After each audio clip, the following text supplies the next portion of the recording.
Hi friends, welcome to Use Kitchen. Use Kitchen channel இது வரைக்கும் நீங்க subscribe பண்ணலனா subscribe பட்டனை press பண்ணுங்க. கூடவே இருக்கிற bell ஐகானையும் மறக்காம press பண்ணுங்க.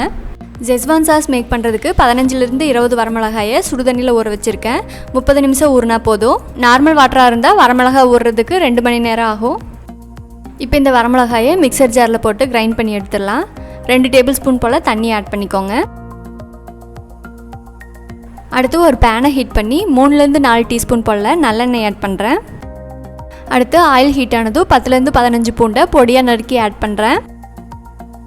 இது கூடவே 1 இன்ச் இஞ்சியை பொடியா கட் பண்ணி ஆட் பண்றேன். ஜிஞ்சர் garlic ரெண்டும் ஃபைனா குக் ஆகுற வரைக்கும் நல்லா ஃப்ரை பண்ணி விடுறேன். இப்போ இதல அரைச்சு வச்ச chili paste ஆட் பண்றேன். chili paste ஓட most of the water evaporate ஆகி ஆயில் வெளியில வர வரைக்கும் இத ஃப்ரை பண்ணி விடுங்க.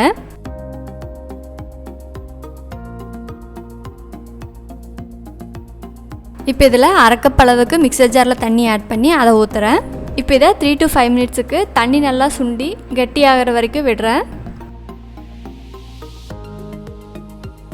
அடுத்து இதல 1/4 டீஸ்பூன் போல பெப்பர் பவுடர் ஆட் பண்றேன். கூடவே 1/2 டீஸ்பூன் சோயா சாஸ் ஆட் பண்றேன்.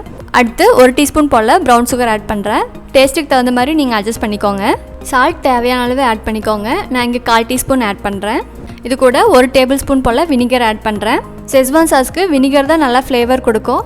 இப்போ இது சாஸ் கன்சிஸ்டன்சி வர வரைக்கும் நல்லா mix பண்ணி விடுங்க.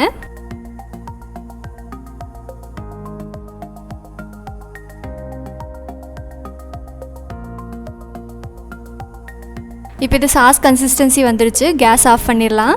ஸ்பைசியான Schezwan sauce ரெடி ஆயிடுச்சு. இப்போ இது சூடாறனதும் ஏர்டைட் கிளாஸ் கண்டெய்னர்ல ஸ்டோர் பண்ணி ஃப்ரிட்ஜ்ல ஸ்டோர் பண்ணிருங்க. இத 2 to 3 வீக்ஸ் வரைக்கும் ரெஃப்ரிஜரேட் பண்ணி யூஸ் பண்ணலாம். இந்த Schezwan sauce வச்சு நூடுல்ஸ் இல்லனா ரைஸ் கூட ஆட் பண்ணி குயிக்கா டெலிஷியஸான ஒரு மீல்ஸ் ரெடி பண்ணலாம். இத grilled cheese சாண்ட்விச்சுக்கு மேல ஸ்ப்ரெட் பண்ணி சாப்பிடலாம். இத பொட்டேட்டோ சாலட் இல்லனா பாஸ்தா இந்த மாதிரி ரெசிபீஸ் கூட ஸ்பைசஸ்க்காக ஆட் பண்ணலாம். இந்த ரெசிபி உங்களுக்கு பிடிச்சிருந்தா வீடியோக்கு ஒரு லைக் போடுங்க.